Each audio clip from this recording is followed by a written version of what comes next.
Hello, everyone. Welcome to this evening's virtual event with Brookline Booksmith, featuring a poetry 4x4 with 4 Boston area poets, each reading 4 of their poems in celebration of National Poetry Month. This evening's featured poets are Jennifer Barber, Fred Marchant, Danielle Legros Georges, and George Calageris. It is so lovely to have these 4 poets with us tonight, and unfortunately we're not in the store, so I can't physically show you copies of these poets' incredible books, but if you stop by Brookline Booksmith, their work is available, so be sure to come by the store and check it out if you're local. My name is Bonnie, and I'm a bookseller at Brookline Booksmith in Brookline, Massachusetts. If you're familiar with our store, which I saw that some of you are from just around the corner, welcome back. And if this is the first time you're hearing about us, welcome. We're so happy to have folks joining our community, and we so appreciate your support of our authors and an independent bookstore through your attendance. I will introduce Jennifer Barber. So Jennifer Barber is Brookline's current poet laureate and co-editor with Jessica Greenbaum and Fred Marchant of Treeline, 21st Century American Poems, forthcoming from Grayson Books in 2022.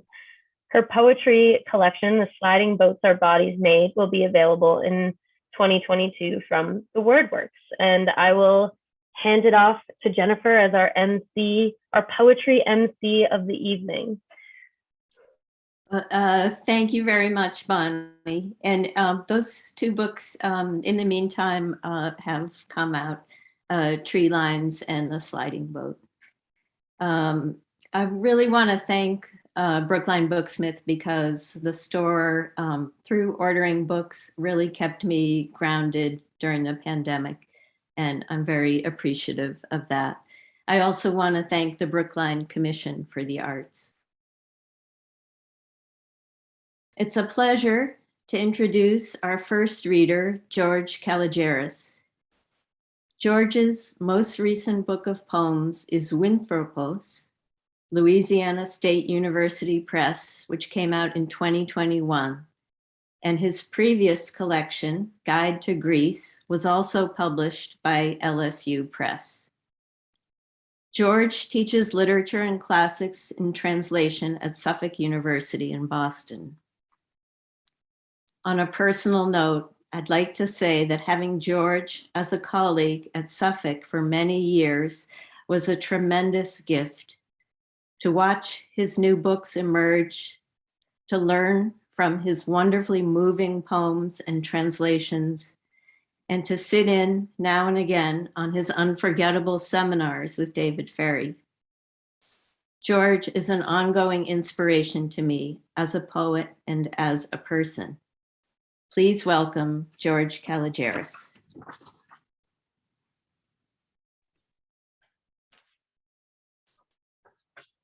Thank you so much, Jenny. And thanks to the wonderful, enduring work of the Brookline Booksmith. And it's a joy to read with longtime poet friends. I'm going to start with a poem. It's a subway poem. I've been riding the Blue Line for over 40 years. It's called The Evening Star. I boarded the Blue Line at Aquarium Station. The only empty seat was the one by that young, head back, eyes closed, exhausted-looking father, holding his sleeping child in his folded arms. It was already supper time, and the evening star, as Sappho sings, was calling all of the creatures home to their mother through the rush hour traffic. The subway was coming out of the tunnel's mouth, and I was 60 when I suddenly felt a tiny hand start pulling at my sleeve. In his sleep, the child I never had was reaching out for me while the father I never became kept his eyes shut. And all the way to my stop at Orion Heights, nothing disturbed our dream.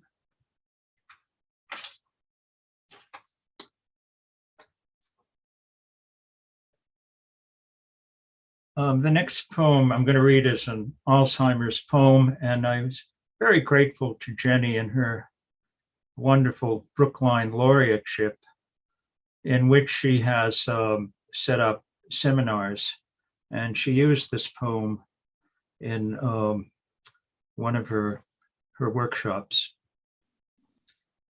Baby Monitor. She's sound asleep, or her Alzheimer's is. I can hear each breath she takes through the monitor I keep on my desk, hooked up as it is to the one upstairs beside her bed. The kind of listening device that's used for keeping track of infants. The tremulous speaker could fit in the palm of your hand. A little green light pulses every time it picks up any trace of my mother's voice. Babble of baby talk and muffled whimpers. Those garbled bits expelled from her speech machine. Its plastic speaker propped all night on its stand, calling out softly, some rhythmical, ruminant something, so automatic it might be dreaming out loud in my mother's oblivious voice. A Sibylline machine that makes the incomprehensible clear. And please help her, and please guide him, and stop it from spreading to the kidneys, please, dear Lord, and make that enough to meet their mortgage payments. I'm privy to a prayer that no one else can hear, at least tonight.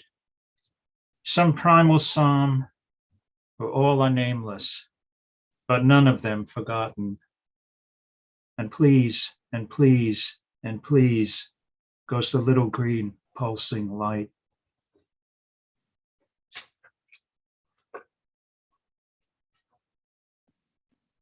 Because Ukraine is on everyone's mind, I want to go back to a translation I made a long time ago.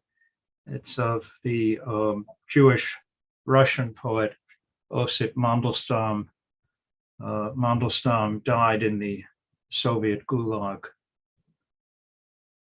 As I was washing myself in the dark,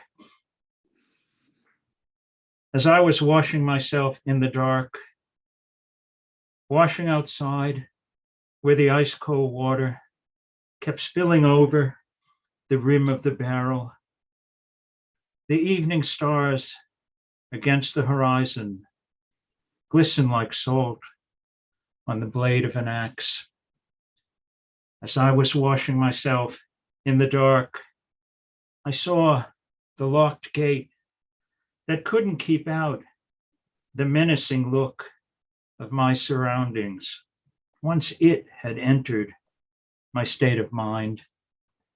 Soon the weavers will weave a new pattern from anything they can get their hands on, looming there in the near future.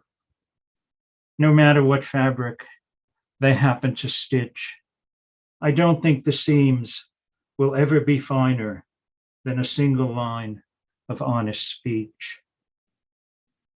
Salt of the earth and stars of the sky, dissolving now in the water's reflection, this briny water that keeps turning blacker, like some purer shade of appalling death, as if our lips had already tasted what's steeped in the salt of worsening luck. As I was washing myself in the dark, washing outside where the ice-cold water kept spilling over the rim of the barrel. The earth edged closer to truth and terror.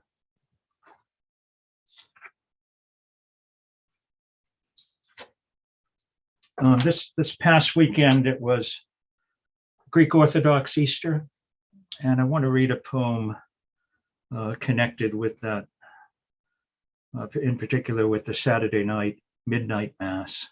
Midnight mass.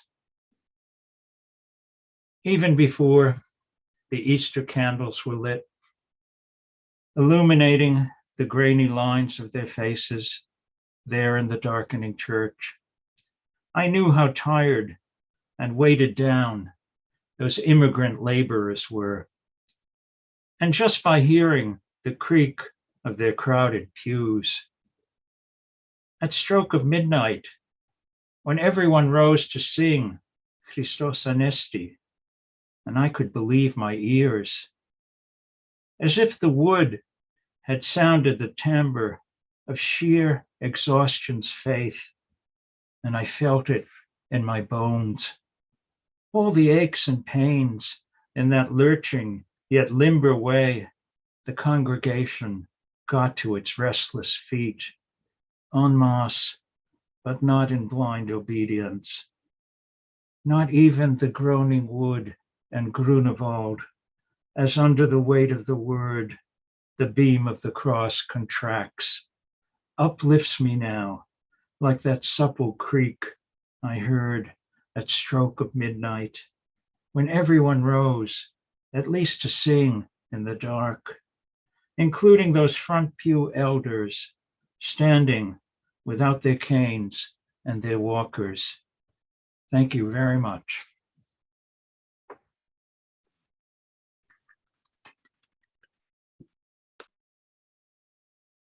Thank you, George. That was a fantastic reading. One of my goals while I'm Poet Laureate of Brookline has been to bring to Brookline poet laureates from surrounding communities.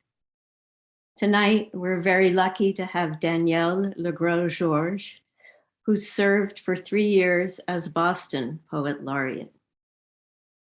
Her collection, The Dear Remote Nearness of You, was published in 2016 by Barrow Street Press, and her Island Heart translations of the poems of Ida Faubert was published in 2021 by Sub Press Books. In her poem, Still Life with Orbs, Danielle writes, quote, "Between the thing and the name of it is a world, and a world behind this world."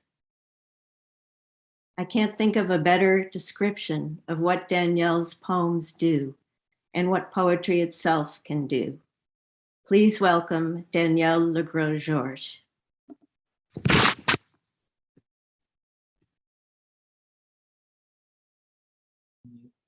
Thank you, Jenny, Sister Laureate, and thank you, Brookline Booksmith. I'm very happy to be reading with you, Jenny, George, and Fred.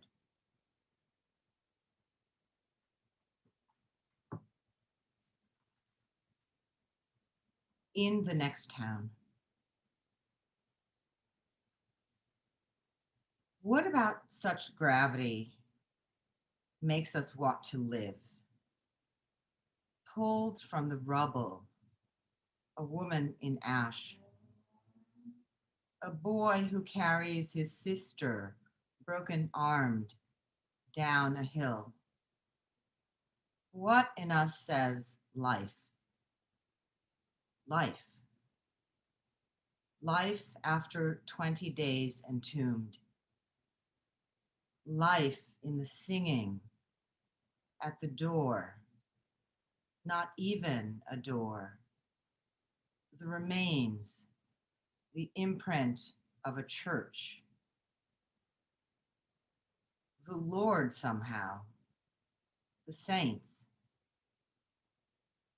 the God's descendant, the gates, the crossroads, and the light. How does a country bury its too hastily buried dead?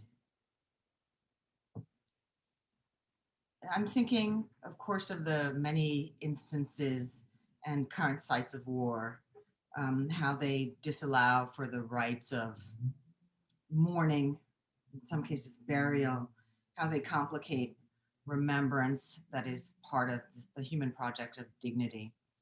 Thinking, of course, of Ukraine, and at the same time, less visible sites of conflict, of ongoing conflict, Afghanistan, Yemen, Ethiopia, Palestine, Haiti, Myanmar, and how people are displaced in their own countries. A stateless poem. If you are born and you are stateless, if you are born and you are homeless, if your state and home are not yours, and yet everything you know, who are you?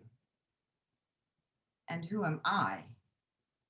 Without the dark fields I walk upon, the streets I call mine, the blue corners, the ones you call yours. Who am I to call myself citizen and human and free? And who are you to call yourself landed and grounded and free? And who is judge enough? Who native? Who other? Who are we who move so freely without accents of identification, without skin of identification, with all manner of identification, with gold seals of approval, halos, with stamps of good fortune, with the accident of blameless birth? Who are we to be so lucky?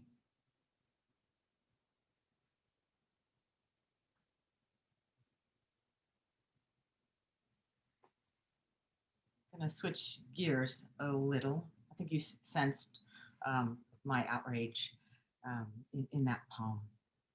This poem has a slightly different tone only.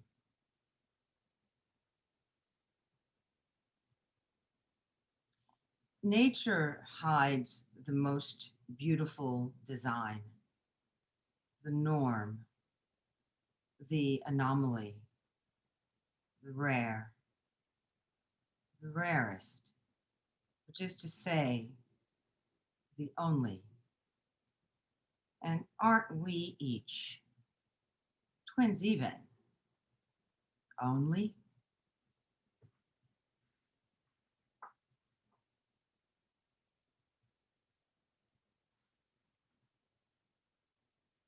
Instances of blue.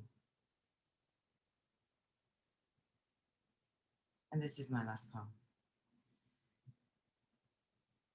This blue is deliberate, a move from the red into something else, to night and what it means, to the unruffled and to ruffling, ink and keys, to speed.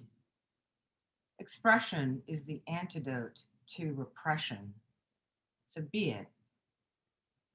As it is written, so it is done. So it is written. So it is done. Neither over nor under. Toward the temperate, blue more somber, the constellation's backdrop, a darkness against light.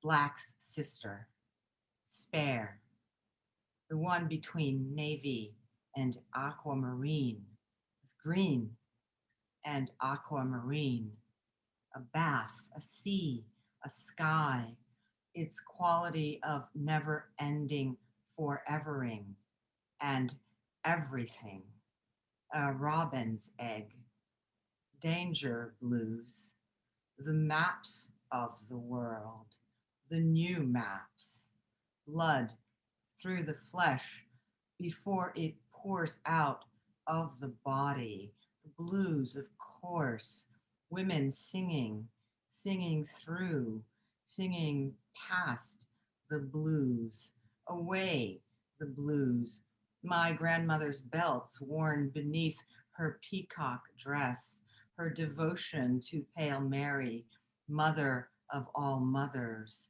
and to the inky Erzulie, also Mary, and more, underneath it all, to the beauty of letters on blue paper, and when there is no paper, to that beauty too. Thank you.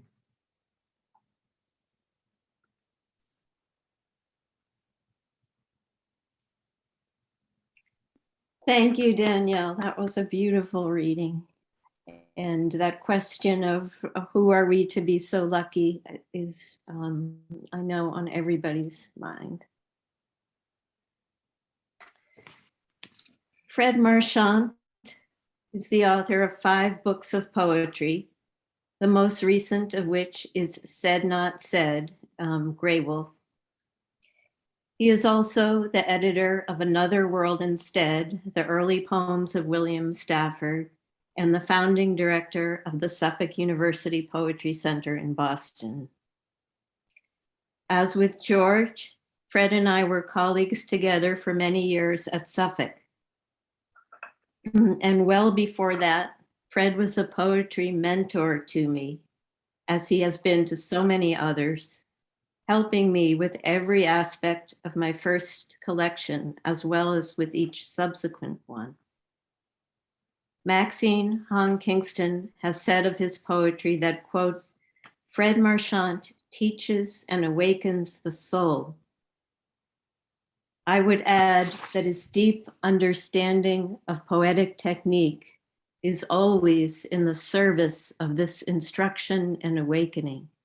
You feel everywhere his alertness to spirit and soul, to what matters most in a life.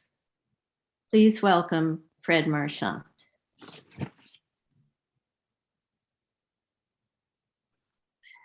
Thank you, Jenny. Thank you very much for those words and the remembrances, actually. Thank you, Brookline Booksmith. Thank you, my fellow readers. And a wonderful idea, 4x4. It sounds like, we're building something, a carpentry project of some sort. I noted in the attendance that a lot of folks who were stalwarts of the Joiner Center writing workshops, and they are no more, but it's so good to see you folks. It's so good to see you all. Thank you for coming. I thought of that because the first poem I'm going to read is dedicated to George Kovac, and some of you know George Kovac is the founding editor of Consequence. I met George way back when he was at UMass Boston and going to those Joiner Center workshops. He passed away, and Consequence is a really extraordinary legacy. It's a forum for the study and the exploration of the cultures of war and peace. This poem is called Anemones, and it wasn't a consequence. Anemones. Is there anything within heart sight such as this, whose petals have begun to flare and die, whose name means daughter of the wind, whose spidery roots have outgrown the green plastic pot that sat all winter with a flower on the edge. Full-bodied, blood red to vein blue soft. Flora delicatio, the allure and charm of delicacy. Our delight in hoping to live as long as can be. A hope as delicate as what you find in a child without guile, the sort who sweetly disobeys, who romps from the shelter with a smile and out into the bombed street, who comes home covered in chalky blast dust, round face smeared into a mask under which eyes have widened and will stay that way. The kind of child we all know, will sooner or later get killed easily. A child that someone will notice for a while and then forget. Forget how easy it is, or was, or ever shall be for a child to die, for anyone or anything to trample or rip the flower out and fling it into a pile. For each one is only just a flower. And is it not the petal's destiny to die easily, be killed quietly, to fall beautifully, as you and me, and yes, as them, the all, the rest, the those, the anemones.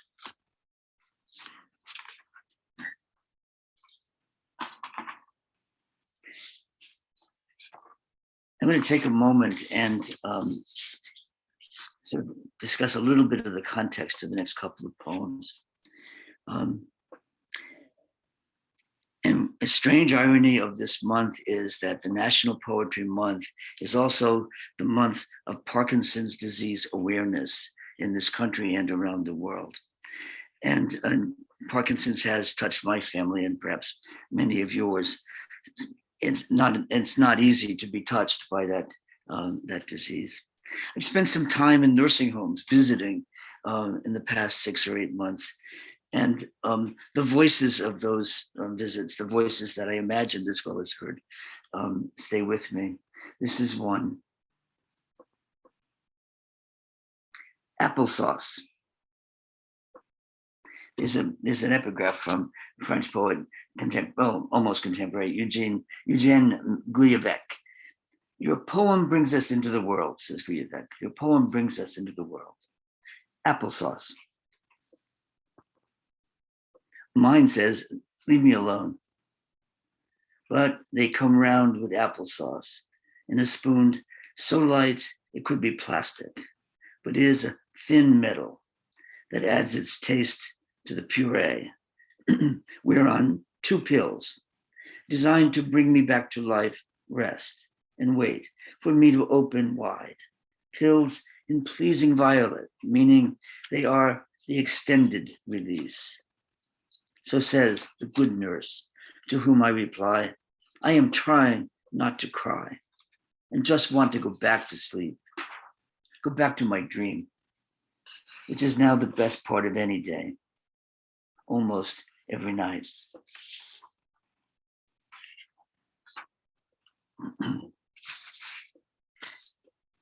It's also worth noting, I should have mentioned in a second ago, that our poetry community actually lost Louisa Solano a week ago, and she had some illnesses, and one of them was indeed Parkinson's, and had complications from that.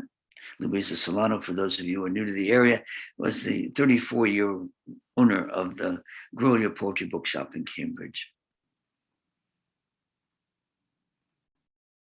This is called Viscera, as in Viscera, visceral without the L. Viscera. I cried out. I was in such fear, I made a rough sign of the cross. Forehead, breast, shoulders. I couldn't help myself. Call me an infant. It was the infant's hour and I couldn't see, saw only the empty room and knew it would only get worse as the illness ripped our lives away. And I knew too well to think a God, any God, would save us, or even one of us, as I went down my list.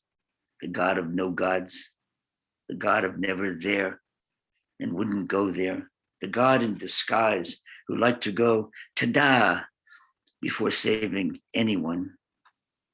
How my mind raced through each, and each a thought, a prayer in words becoming just air from lungs that would only take in more air, bringing it to the innards of a body that just did not care, and leading it up to a mind that kept looping, it's real.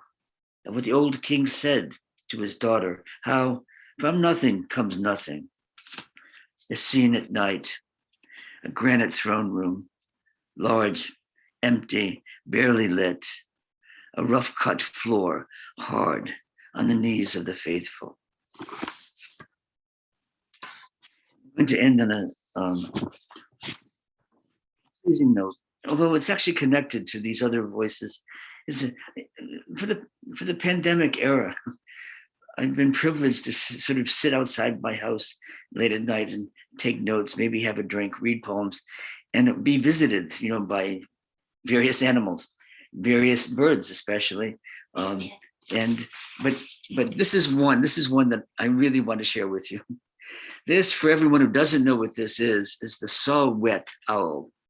It's an owl that's common to the northern clime here into Canada. It's pretty small, about this big, and it tends to sort of do feeding in sort of near things like gutters. So I was sitting in the backyard on the porch, steps actually, and I heard a sound. I didn't know the name of that bird then, but I looked it up. This poem is called Saw-Whet, W-H-E-T. It's the last poem I'll read. And it has an epigraph from the Cornell Lab of Ornithology. The Saw-Whet was named for giving a call that sounds a lot like a saw being sharpened on a whetstone. Saw-Whet. You could barely hear it. And when you looked over your shoulder to the roof, tracking the feathery sound, you saw first a small head, a banded body, then wings that flared, and you could almost see it say to itself, landing here was a mid-ruffle mistake and a surprise, while you, the old, inveterate meaning maker, are already thinking, here is the sound death, when it comes, will make the sigh of someone who has arrived at your door after traveling all night and is glad you are at home and wants to get a good look at you, just to be sure. Or is all this palaver about dying only the easy eeriness of a poem on a humid summer night ripe with ghosts and memory? Maybe this visitor is more like a word that breaks the surface and has come to name the mix of contraries in every feeling. Or maybe it is like an image that wonders how it came to take up residence in you. Perhaps it is a sound barely heard, but real enough for you to know that whatever else it might mean, this is how the next poem might begin. The feather breath of what is small and secretive and near. Thank you.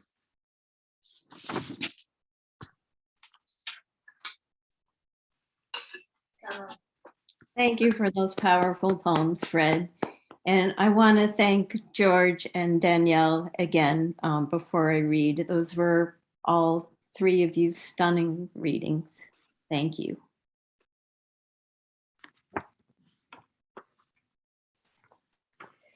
I'm going to start with a poem that was, it's loosely based on some translations that I did of the Spanish poet Emilio Prados. His dates were 1899 to 1962. He was of Lorca's generation and knew Lorca. And he left Spain as a result of the Spanish Civil War and spent the rest of his life in exile in Mexico. I should say also that as a child, Prados suffered a grave illness. And so for his entire life, he was sharply aware of mortality. So this poem is based on a few different poems by him, and it's called Variations. Afternoon grew moist under a watery star. The day bent its reed. An hour fell into the sea. The foam of a wave gave birth to the dove. Gray sky, red dirt, red sky.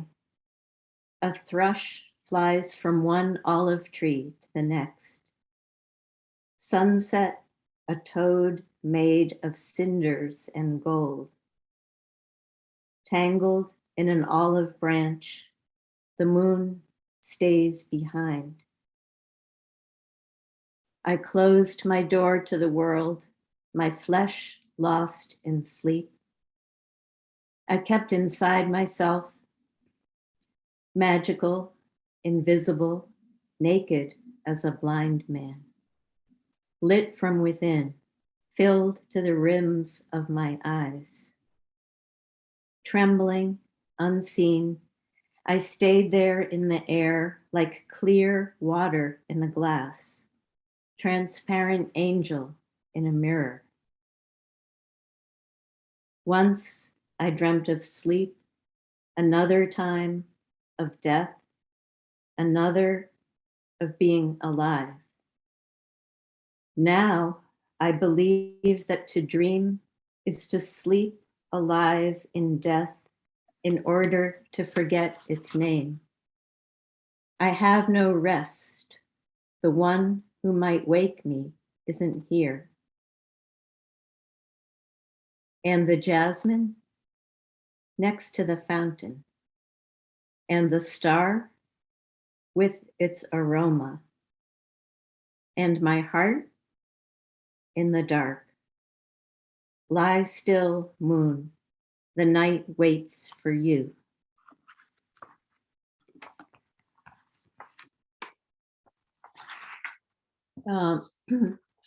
This next poem is from my new book, and this probably has happened to you before when you're driving and some story comes on the radio that makes you just want to pull over, something so surprising. This story on the radio was about a kind of bird that's called the Mannequin. And it was about how they make their music. It is not, their music doesn't come from singing or tweeting. They have a different method. The second part of the poem mentions the Sumerian goddess named Inanna. And I first read about her in a big anthology of poems in translation that I have. That anthology is over 1,300 pages, but this is the second poem in it that's about Inanna. And Inanna's consort is named Dumuzi. He's a herder of sheep and goats, and he's associated with milk and sustenance. So that second part of this poem quotes some lines in Inanna's voice. And the poem is called Frequency and Pitch. In a piece on the radio about the club-winged mannequins in a cloud forest on the Andes slopes, the male makes a strange music. One feather has 7 ridges. The hard, curved tip of another strikes the ridges like a spoon against a washboard, hitting each ridge twice, 14 times per shake. He shakes 100 times a second, 1,400 notes. The female thrills to the pulse. Darwin said the mannequins evolved solid bones to bear the rattling. Their flying suffered. Their music soared. Restless after you go out, thumbing through world poetry, I find the cycle of the goddess Inanna. I bathed for the shepherd Dumuzi. I perfumed my sides with ointment. I coated my mouth with sweet smelling amber. I painted my eyes with kohl. He shaped my loins with his fair hands. The shepherd Dumuzi filled my lap with cream and milk. The oak shakes its leaves, a few at a time, then all at once in the window by the bed. I think of the sliding boat our bodies made.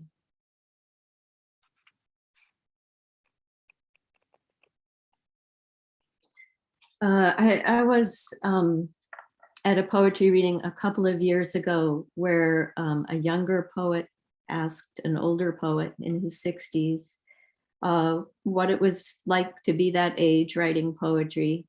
And the older poet answered that he liked the kind of longer view that his age afforded him. So that was something I thought about a lot. Also, while at Suffolk with Fred and George, with their knowledge of classics, the Greek and Roman mythology, I found myself during those Suffolk years thinking a lot about the underworld. So this next poem is a kind of picture of a journey through a life toward the underworld. And it's called When I Was Able to Look. Behind the first door, I saw a tricycle at the curb. Behind the second door, stars dropped like fireflies. At the third, I beheld an infant wailing in my arms. The fourth door opened to a mule turning a millstone. I came to the fifth door, down a hallway of sloped walls. At the sixth, I unclasped my necklace of clay beads. At the seventh door, I removed my shoes.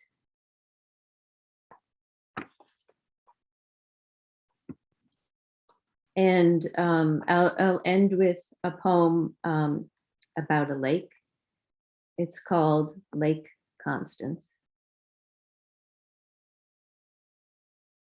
Sunlight in the water streaming from my arms, the bubbles of my mouth. No one else around.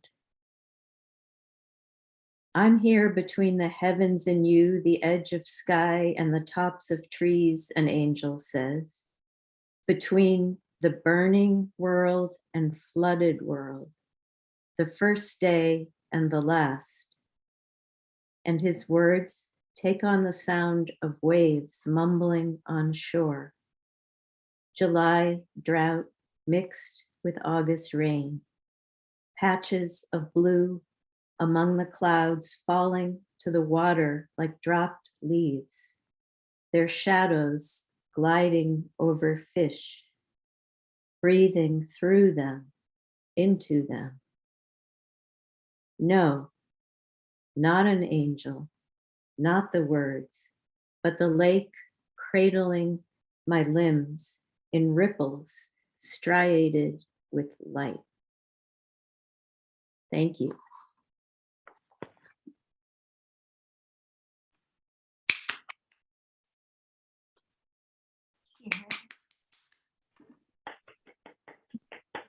Thank you all.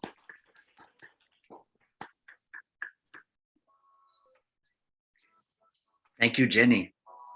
Yes, thank you, Jenny. What a beautiful collection of work that the four of you have shared with us tonight.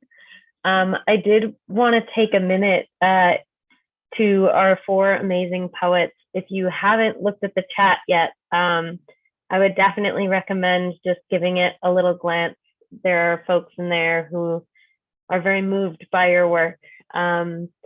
Just such wonderful praise you're receiving, and I would hate for you to miss these kind words. People were stunned, as was I. So thank you so much for joining us. Everyone, please give another sort of warm virtual round of applause, if you will, to Jennifer Barber, Fred Marchant, Danielle Legros Georges, and George Calageris.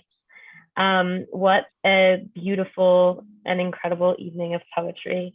And thank you to our audience as well for sharing taking part in such a wonderful event. And happy National Poetry Month. It is coming to a close soon, but what a perfect event to sort of bring National Poetry Month to an end. So thank you all so much for joining us this evening. And I did want to say again, our Four Poets wonderful work is available at Brookline Booksmith. So I unfortunately don't have the physical books to sort of show off at the end of the event as we would if we were in person, but please do stop by the store and check out these wonderful titles. Yeah, thank you all so much. Yvonne. Just send it to us. It's also available on YouTube, I think. Bye. Bye, everyone. Thank you so much. Thank you all, the Suffolk crew, and thank you. Thank you.